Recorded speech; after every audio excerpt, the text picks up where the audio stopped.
என்னம்மா என்னாச்சு? சம்மா பேசினா குழந்தை லட்சுமி ஏதோ மாத்திரை சாப்பிட்டாளா? ரொம்ப சீரியஸா இருக்கா. நான் போகும்போது டாக்டர் கூட்டிட்டு போயிடுறேன். நீ நம்ம டாக்டருக்கு போன் பண்ணி ரெடியா இருக்க சொல்லு. சரிம்மா.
சரியான சமயத்துல கூப்பிட்டதால குழந்தை ஆபத்தான கட்டத்தை தாண்டிடுச்சு.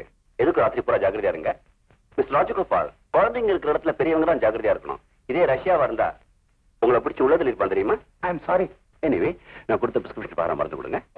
நான் காலையில இருந்து பாக்குறேன். நான் உங்க கார் சாவி எடுத்துக்கிட்டேன். டாக்டர் டிராப் பண்ணிட்டு வந்துடுறேன். அந்த மருந்து சீட்டை கொடுமா, நான் போய் மருந்து வாங்கி தரேன்.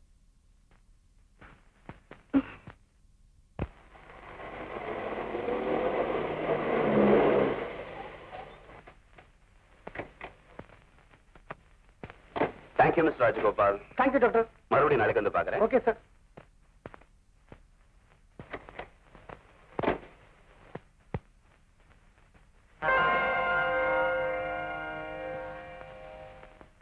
மஞ்சு, என்னடாலே கோவமா? உங்களுக்காக நான் எவ்வளவு நேரம் சாப்பிடாம வெயிட் பண்ணிட்டு இருக்கேன் தெரியுமா?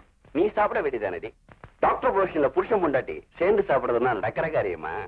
ஆமா, அந்த குழந்தைக்கு என்னாச்சு? 2 வயசு தான் இருக்கும். நிறைய மாத்திரை மூழ்கிடுச்சு. பரவாயில்ல, இப்போ ஒன்னும் ஆபத்து இல்ல. அந்த உமாவுக்கு தான் எவ்வளவு கஷ்டங்க. அது கூட பரவாயில்லடி. அந்த வீட்டுக்கு போனா சிரிப்பு தான் வருது. அக்கா உமாவுக்கு குழந்தையே இல்ல, தங்கர் அம்மாவுக்கு நண்டு சின்னமா 5 குழந்தைங்க. அதுல 1 உமாவுக்கு பிறந்திருக்க கூடாதா? என்ன சொல்ற? நீங்களே பைத்தியக்காரத்தனமா பேசுறீங்களே. உமாவுக்கு எப்படி குழந்தை பிறக்கும்? அவ புருஷன் தான் மலகனாச்சே. கத்தாதடி. ஊர் உலகமும் உமாதான் மலடின்னு நினைச்சுக்கிட்டு இருக்கு. செவத்துக்கும் காது உண்டு.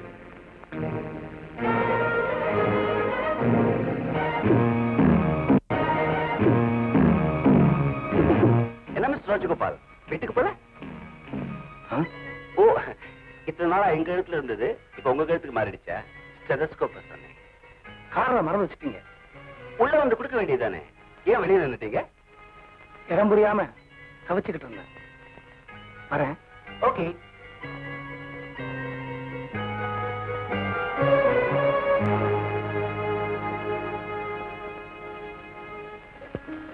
என்னங்க, யார் வந்தாங்க? ரமாவோட புருஷன். குழந்தைக்கு உடம்பு சரியில்லை, அப்செட்டா இருக்காரு. சாப்பிட போலாம்.